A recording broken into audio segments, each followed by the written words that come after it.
한 번씩 이렇게 또 실수를 할 때가 있는 것 같습니다. 어제 예배 마치고 좀 쉬고 있으니 임 집사님이 전화가 옵니다. 마을 사업에 집수리를 해주는 분들이 창문 틀만 시공해 놔놓고 그리고 비닐로 막아두고 간 것이 자꾸 바람에 떨어지고 그러니 하도 속이 상해서 저한테 하소연하는 것이었습니다. 이 민생고를 해결해 드리지 않으면 노인네 애끌다 돌아가시겠다 싶어 마을 사업하는 그 업체 컨테이너로 가서 윤 지사님이랑 둘이 창문을 죄다 옮겨 달아드렸죠. 시공하시는 분이 안쪽 바깥쪽 둘 중에 한쪽이라도 끼워 넣고 가셨으면 90 노인이 저리 애쓰지 않아도 될 터인데 일머리를 좀 모르고 비닐만 쳐놓고 가셨으니 임 집사님의 민생고를 해결해 드리려고 하니 윤 집사님과 제가 피곤해졌던 거죠. 돈 받고 하는 분들이 제대로 하지 않으니 이런 어려움이 생긴 것이죠. 이어서 일기예보에서 비가 온다고 하니 유 목사님 댁의 마당에 놓여 있는 이삿짐이 또 걱정이 됩니다. 이삿짐이 비에 맞지 않도록 천막 하나를 더 들고 갔죠. 처음에 내려놓을 때 이삿짐 센터 분들이 천막 칠 것을 고려하여 짐을 좀 잘 짰더라면 다시 신경 안 써도 될 터인데 그래서 놓기 쉬운 쪽으로 놓고 가버렸으니 이게 천막으로 포장하기가 어려운 상태가 되어버렸죠. 그래서 집사님이랑 둘이 짐을 옮겨가며 다시 짐을 놓고 정리를 새로 하면서 제대로 짐을 짜야 되겠다 이렇게 생각했지만 한 주간 용인에서 수고해서 좀 쉬어야 할 몸을 너무 혹사시키는 것 같아 집사님은 쉬라 그러고 저 혼자 가서 천막을 씌우는 작업을 했죠. 시간이 좀 더 걸릴 뿐이지 혼자서 못할 일은 아니었기에 천막을 두 겹으로 하여 한 번 더 씌우고 나니 그제서 마음이 놓입니다. 그리고 얼마 있지 않으니 진짜 비가 내립니다. 일기예보가 거의 틀리지가 않습니다. 여러분 주님이 다시 오신다는 말씀이 성경 여러 곳에 예언되어 있는데 천막을 더 씌우고 빗설거지 하듯이 우리 성도에게는 주님 맞을 준비하는 것이 참된 성도의 삶인 줄로 믿습니다. 여러분 시골살이는요 주일이지만 이런저런 일들을 해야 할 것들이 많습니다.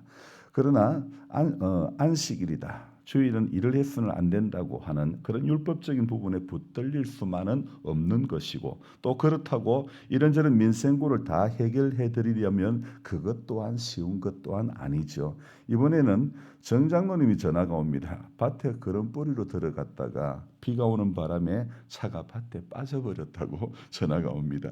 비가 내리기 전에 차를 밭가에로 빼놓았더라면 괜찮을 문제를 미처 생각하지도 못하고 그럼 다 뿌리고 나오다 보니 로타리 쳐놓은 그 무른 밭에 그만 빠져버리고 만 것이죠. 처음에 임 집사님 민생고를 해결해 드리려니 샤시업자가 되어야 했고 유 목사님 댁에 천막을 칠 때는 이삿짐 업자가 되어야 했고 정장로님을 도와드리려고 하니 견인업체가 되어야 했던 그런 상황이 되고 말았죠. 그런데 생각해보니 전부 교인들 민생고만 해결해 준 셈이 되고 말았죠. 마을 분들의 애로사항을 도와드리려고 해야 되는데 목사는 아직도 교회 안에 있는 목사로 자리매김이 훨씬 더 많다는 것 같아 약간 좀 전라도 말로 거시기 했죠.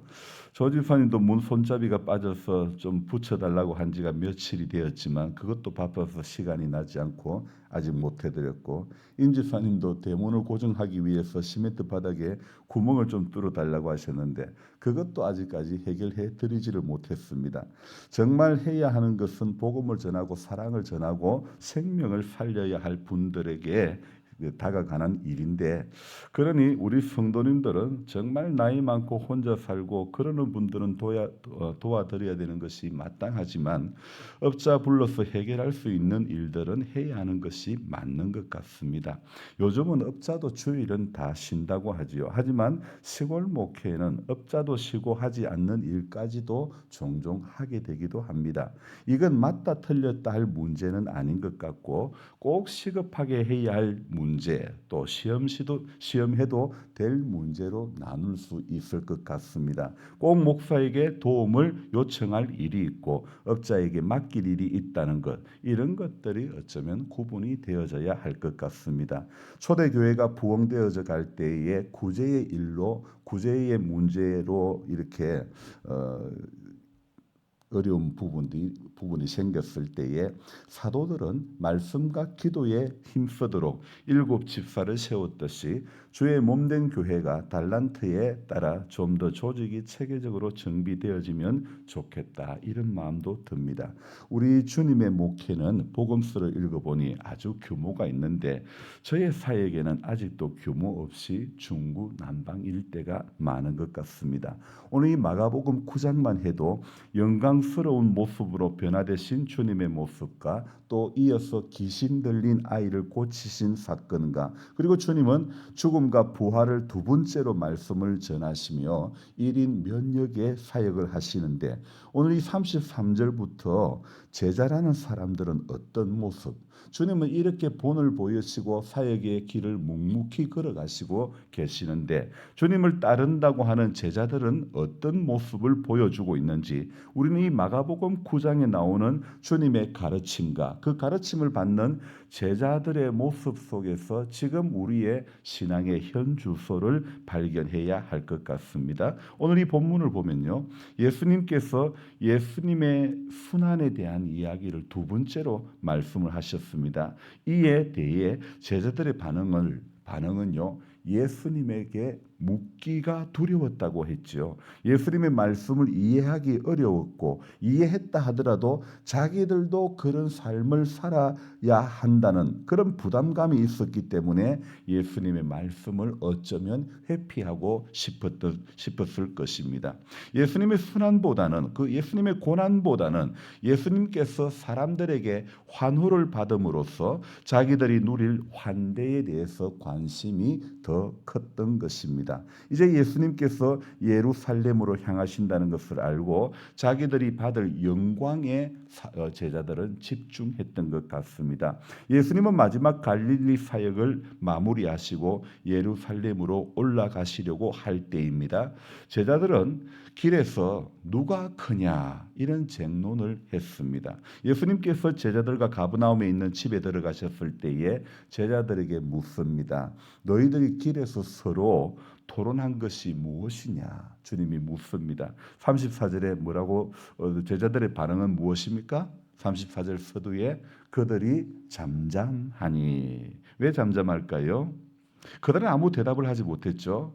예수님께서 제자들에게 말씀하십니다. 35절에 너희 중에 누구든지 첫째가 되고자 하면 뭇사람의 끝이 되어야 하고 뭇사람을 섬기는 자가 되어야 하리라고 그렇게 말씀하셨죠. 36절에는 그러면서 어린아이 하나를 데려다가 그들 가운데 세우시고 안으시며 제자들에게 이르시되, 그리고 37절에 누구든지 내 이름으로 이런 어린아이 하나를 영접하면 곧 나를 영접함이요, 누구든지 나를 영접하면 나를 영접함이 아니요 나를 보내신 이를 영접함이니라, 그렇게 말씀하십니다. 이런 어린아이 하나를 영접하는 자는 나를 영접하는 것이요, 나를 영접하는 자는 하나님을 영접하는 것이라고 말씀하셨죠.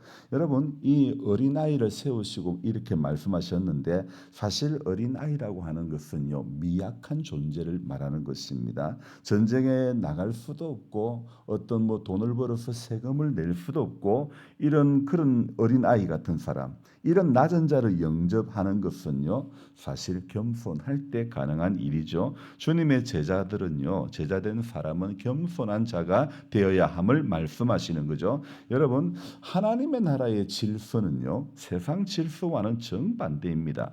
여러분, 세상은요, 전부 섬김을 받으려고 합니다. 명예와 권세를 추구합니다. 그러나 하나님의 질서는 겸손하게 무사람을 섬기는 것이 바로 하나님 나라의 질서라는 것입니다.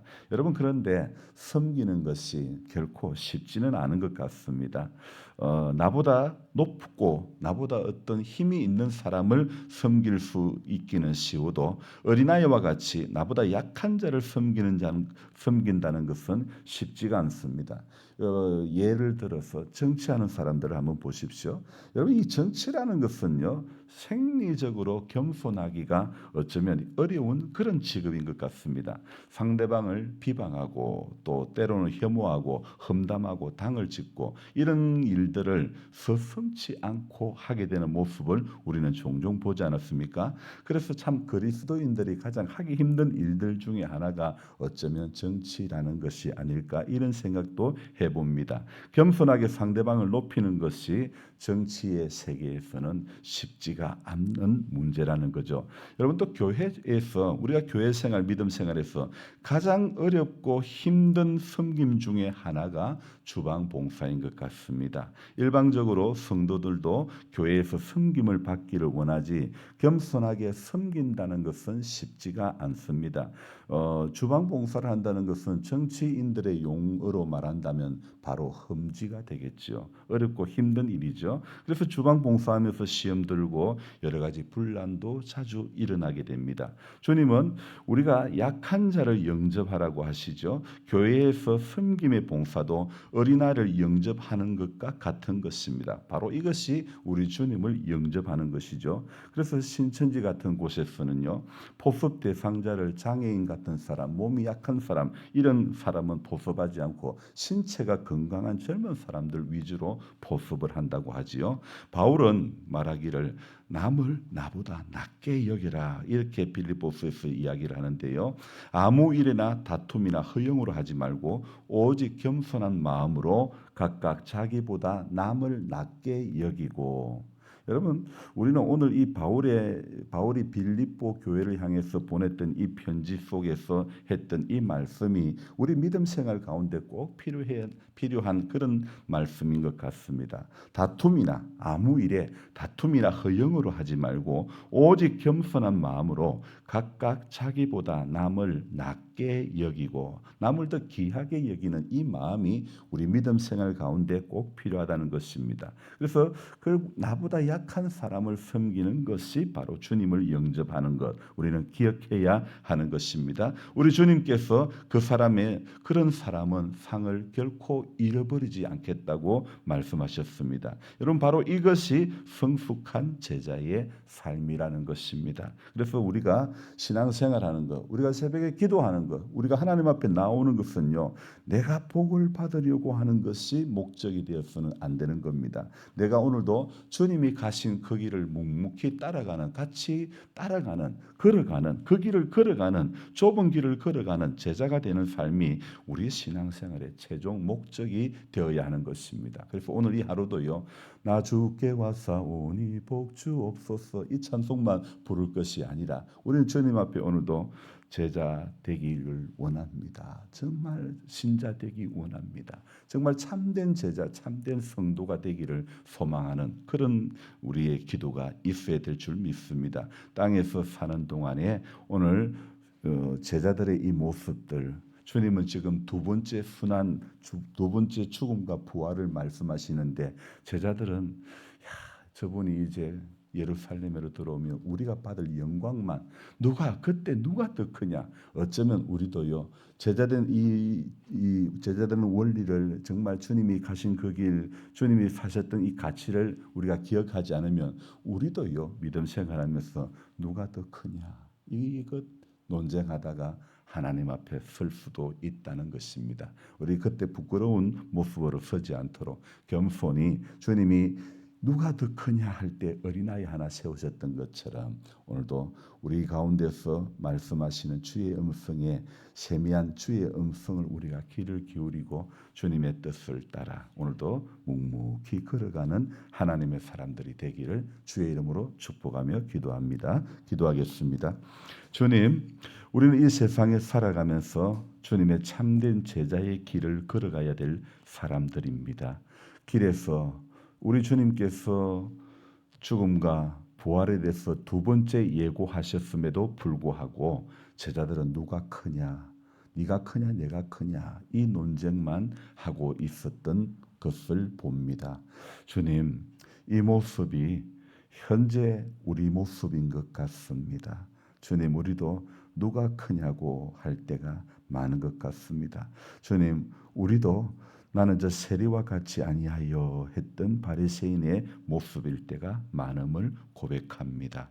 그러나 주님은 우리 가운데 우리가 살아가야 할 어떤 목적과 그 이유들을 바울을 통해서 아무 일에나 다툼이나 허영으로 하지 말고 오직 겸손한 마음으로 각각 자기보다 남을 낮게 여기는 것, 그것이 우리 주님께서 기뻐하는 것임을 믿사옵고, 주님 다툼이나 허영으로 하지 않길 겸손한 마음으로 우리 자기보다 남을 낮게 여기는 그 마음으로 믿음 생활할 때 하나님의 교회는 든든히 서가게 될 줄로 믿습니다.